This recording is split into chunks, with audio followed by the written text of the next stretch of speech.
நல்ல டேஸ்ட்டாக பட் சிம்பிளாக ஒரு ஸ்வீட் ரெசிபி செய்யணும் அப்படின்னா இதை கண்டிப்பாக ட்ரை பண்ணி பாருங்கள். வாங்க எப்படி செய்யணும்னு பார்க்கலாம்.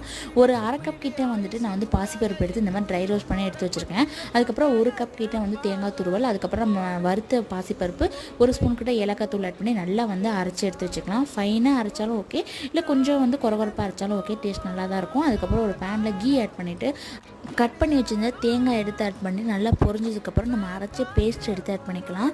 ஒரு 2 நிமிஷம் கிளறினதுக்கப்புறம் நம்ம ஒரு கப் கிட்ட நாட்டு சக்கரை அப்படி இல்லைனா வந்து வெல்லம் ஆட் பண்ணி நல்லா கிளறி விட்டுக்கலாம். நல்லா வந்து கிளறி விட்டதுக்கப்புறம் ஒரு ஸ்பூன் வந்து கீ ஆட் பண்ணி நல்லா மிக்ஸ் பண்ணிவிட்டு ஒரு பட்டர் ஷீட் அப்படி இல்லைனா வந்து ஒரு பிளேட்டில் கீ அப்ளை பண்ணி நல்லா வந்து நம்ம ரெடி பண்ணி வச்சுருந்த ஸ்வீட் ரெசிபியை வந்து நல்லா ஸ்ப்ரெட் பண்ணி விட்டு ஒரு நல்லா சூடு ஆறுனதுக்கப்புறம் நமக்கு பிடிச்ச ஷேப்பில் வந்து கட் பண்ணி எடுத்தோம் அப்படின்னா நம்மளோட பாசிப்பருப்பு பர்பி ரொம்ப சூப்பராக ரெடி ஆயிடும். ஸோ கண்டிப்பாக ட்ரை பண்ணி பாருங்கள். ட்ரை பண்ணி பார்த்துட்டு எப்படி வந்துச்சு அப்படி சொல்லிட்டு மறக்காமல் கமெண்ட் பண்ணுங்கள். So eat well and stay healthy.